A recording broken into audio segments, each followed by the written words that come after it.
Olá pessoal, aqui é o Tainha. Eu vou estar fazendo um vídeo agora analisando a mão do Hugo Rafael, que faz parte aí do grupo do Cash Games Brasil. Foi uma mão que ele postou no Facebook e eu fiz uma análise da mão por escrito, mas eu queria fazer uma análise mais completa dessa mão, porque eu achei que ela não foi bem jogada. Ele fala no começo do post dele que ele está enfrentando um vilão Nietzsche 18/13, ou seja, é um vilão que ele tem tendências a ser um jogador fraco, por ele ter essas estatísticas, né? É um jogador que ele não vai ter muita noção do porquê a gente tá dando muito steal, ele não deve ser um jogador que defende as blinds dele corretamente. Então esse tipo de jogador, ele tem sérias tendências a ser um jogador bem fraco. Quer dizer que ele seja um jogador fish ou donkey, né? Não quer dizer isso, quer dizer só que ele é um jogador fraco. Nessa mão, o hero tá no botão e o vilão tá abrindo de MP, de EP, desculpem. Deixa eu só confirmar aqui pra ver se é isso mesmo. Hero, botão, e o vilão tá no MP.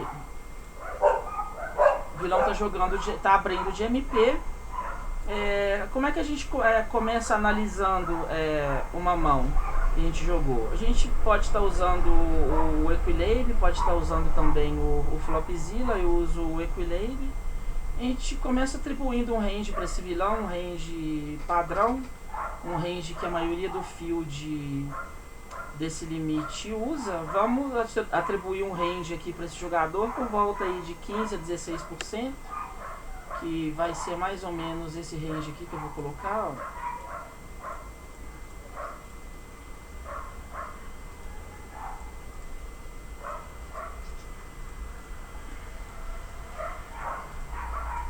Eu já acho que tá luz e 7.6 para um jogador com essas características. Eles costumam abrir essas duas mãos aqui. Eu acho que é um erro a gente tá abrindo a Ace 10 off ou Rei Valete off em determinados limites. Eu costumo abrir essas mãos se eu encontro fish nas blinds. Caso contrário, se a mesa estiver difícil, eu não abro esse tipo de mão no limite que eu jogo. Então elas não fazem parte do meu range, mas elas costumam fazer parte do range desses jogadores. Uma vez que a gente seleciona e estipula um range para esse jogador, a gente dá o aplicar, ele vai trazer ele aqui para o Equilibre. Só que eu queria chamar a atenção aqui para um detalhe.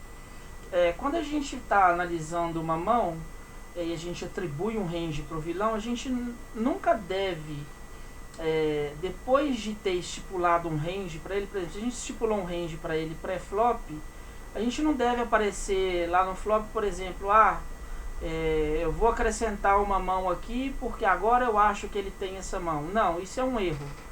Se a gente não estipulou esse tipo de mão para ele no pré-flop, ela não pode aparecer no flop, ela não pode aparecer no turn e nem no river.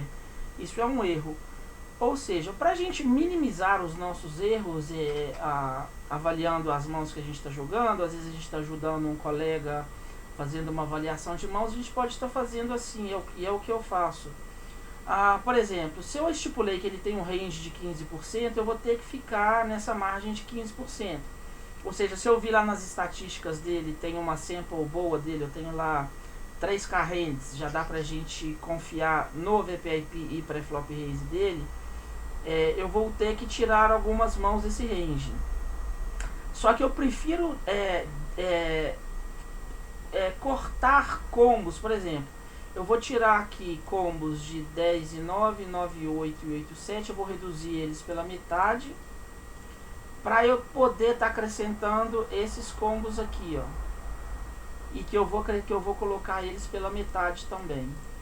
Aí eu fico mais seguro a hora que eu vou fazer a minha análise de jogo. Como vocês podem ver que a gente continua sempre nos 15%, mas eu não deixei de colocar esses AX Suited.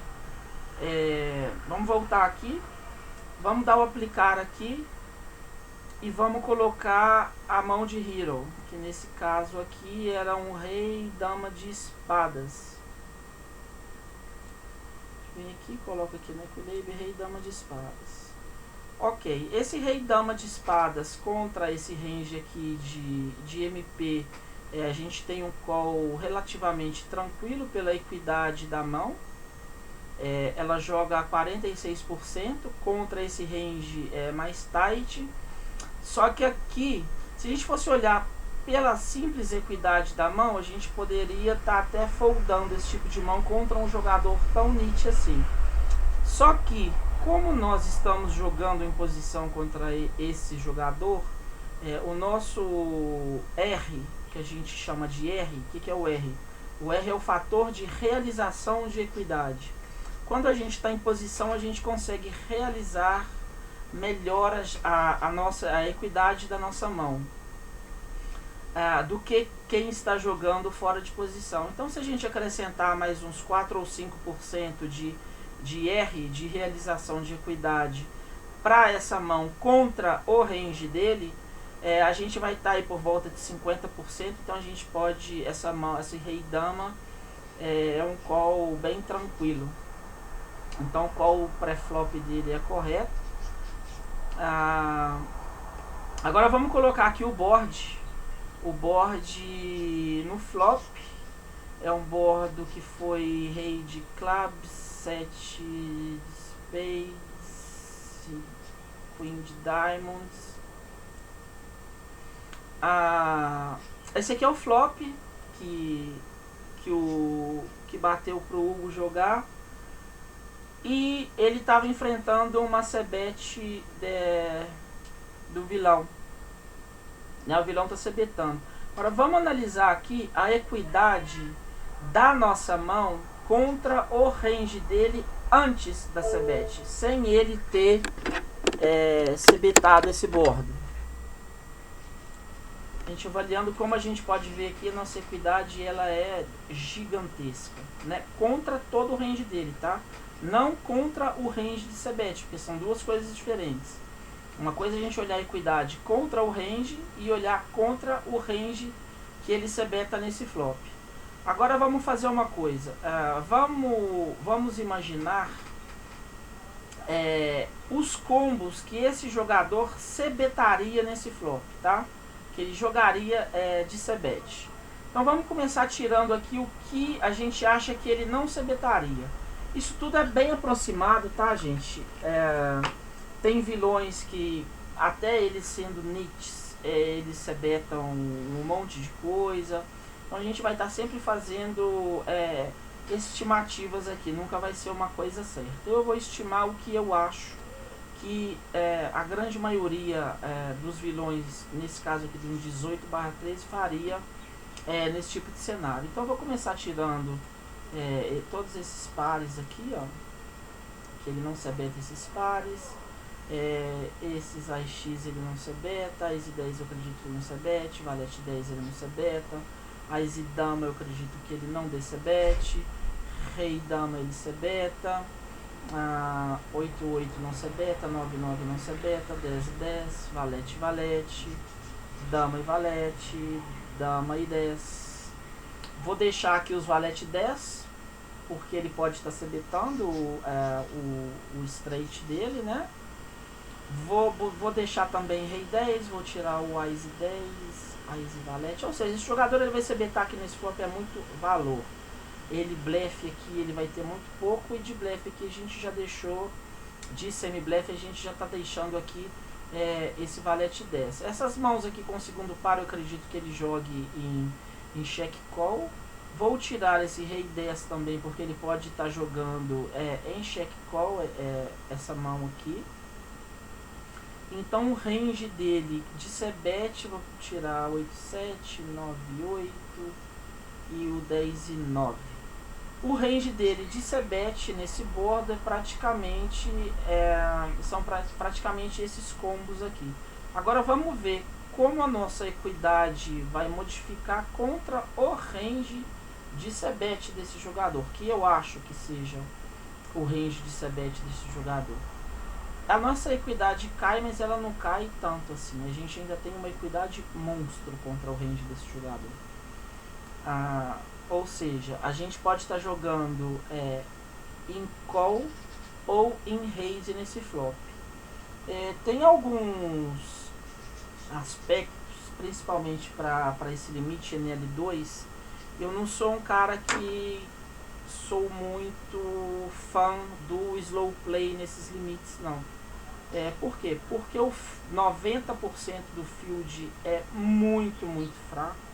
Eles não são capazes de largar um top pair com um bom kicker, over pair eles nem sonham de largar, principalmente um jogador com essas características, um 18/13. Ou seja, contra o range dele, que C-beta a gente, eu acho que a gente tem muito valor em dar raise. Flop ou turn fica a critério. O que eu acho errado, que o Hugo errou bastante, foi não ter dado raise no turn. Ele jogou em call. Deixa eu só conferir aqui, porque essa mão eu vi ela ontem. Só para lembrar aqui, beleza. Ele jogou de call no turn. E ele está perdendo imenso valor nesse turn. Mas muito. Está perdendo valor por quê? Por exemplo, vamos supor que nesse turn dobre um rei, tá? Vamos supor que dobre um rei e a gente faça full. Como é que esse jogador aqui, ele vai jogar um par de as, por exemplo? Será que ele entrega toda a stack ainda se dobra um rei? Se dobra uma dama, ele entrega a stack dele ainda se ele tem as e rei? Pode ser que ele não entrega. Pode ser que ele entregue também, mas eu acho que a maior parte das vezes ele não vai entregar a stack toda, ele dobrando uma carta dessas. Então essas são coisas que a gente tem que pensar também. A gente não tem que pensar só no nosso range e no range dele. A gente tem que pensar nas streets futuras. Que vai bater um turn, que esse turn que pode bater, pode ser um turn scary para ele, pode ser um turn scary para nós também, porque se bate um as no turn, já não fica a maravilha que estava antes, porque ele tem valete 10 e esse valete 10 completou o straight draw. Então são todos os pensamentos que a gente tem que fazer a hora que a gente está jogando. Por isso eu prefiro dar o raise já aí no flop e não dar chance para complicações futuras de scary cards, seja para ele e seja scary cards para nós. Contra field calling station a gente tem que betar por valor, dar raise por valor, dar check call com nossas mãos médias e dar check fold com as nossas mãos fracas. Esse é um limite que ele tem em receita de bolo para a gente estar batendo. E essa é uma receitinha bem fácil da gente tá fazendo para poder bater esse limite o mais rápido possível, que é até um limite bem chato de jogar. Agora vamos ver aqui. Vamos voltar aqui para a mão. No turn bateu um 8 de copas, que é um blank. E o vilão volta a CBtar. Acho que ele voltaria a CBtar todas essas mãos que ele CBtou no turn. Então o range dele eu não vou modificar. Eu vou só reavaliar a nossa equidade aqui. Ela já aumentou mais ainda. Ou seja, o raise aqui no turn ele é obrigatório, não tem como escapar disso. Não tem como escapar mesmo. É um erro bem grande a gente não... Eu já considero um erro não dar o raise no flop, e é um erro gigantesco a gente não tá dando raise no turn. O Hugo decidiu jogar essa mão aqui de call e no river bateu um 5 de ouros. E como a gente pode ver, a equidade da nossa mão ela é bem grande. Ela é bem grande. Ou seja, a dúvida dele, ele teve uma dúvida, deixa eu só puxar aqui. A dúvida dele foi se ele tem call nesse river. Ele tem um call aí de olhos fechados, sempre. Sempre, sempre, sempre, sempre. Esse tipo de jogador, um vilão 18/13, vai ser raríssimo, raríssimo, raríssimo, raríssimo ele ter check raise por blefe nesse river. Mas até em limites mais altos, NL100, NL200, não é muito comum os jogadores terem esse tipo de jogada no range. Ele vai ter que ter um motivo para ele estar fazendo isso. Ele vai ter que ter alguma read do vilão que ele está enfrentando para ele estar fazendo um check raise aqui no river com vala 10, por exemplo. Então, se já não é comum a gente encontrar esse tipo de jogada em limites mais altos, onde os jogadores eles pensam, as jogadas deles têm um porquê, né? Não é uma jogada feita por acaso. Isso estou falando de jogador regular, tá, gente? Não é uma jogada feita por acaso. Um jogador fraco em NL2 vai ser muito raro ele fazer isso. Pode fazer? Ah, claro que pode. Isso aí a gente não vai saber. Mas eu acho que não. Ou seja, a dúvida dele fica se ele tem um call, e ele tem um call bem tranquilo aqui, bem tranquilo, porque se ele faz isso com valor, se ele vai fazer isso, com, por exemplo, com um 7-7, com dama-dama, com rei-rei, ele vai fazer isso também com ás-ás, ás-rei, os off, o suíte, ele vai fazer com todas essas mãos. Ou seja, aí não tem fold nunca. Às vezes que a gente pegar ele com valor maior, vai ser maior do que o nosso, vai ser a minoria, vai ser a minoria do range de valor dele. Porque se a gente for olhar aqui, ele vai ter aqui de valor que está ganhando da gente 3 combos de 7, um combo de dama-dama e um combo de dama-rei. São 5 combos. Agora, combos de valor que ele possa estar fazendo isso são 6 de ás e 6 de ás e rei, são 12, com mais 2 de ás e rei suited, são 14. E vamos assumir que ele faça também... A gente não precisa nem assumir que ele faça isso com, por exemplo, o rei valete. A gente não precisa nem de acrescentar esse tipo de mão para a gente identificar que a gente tem um call bem fácil aí no river. Espero ter explicado melhor a mão, e se vocês tiverem alguma dúvida ou não concordarem com algo que eu disse aqui, vocês deixem um comentário aí que a gente vai estar discutindo a mão. Um abraço aí para todos, pessoal.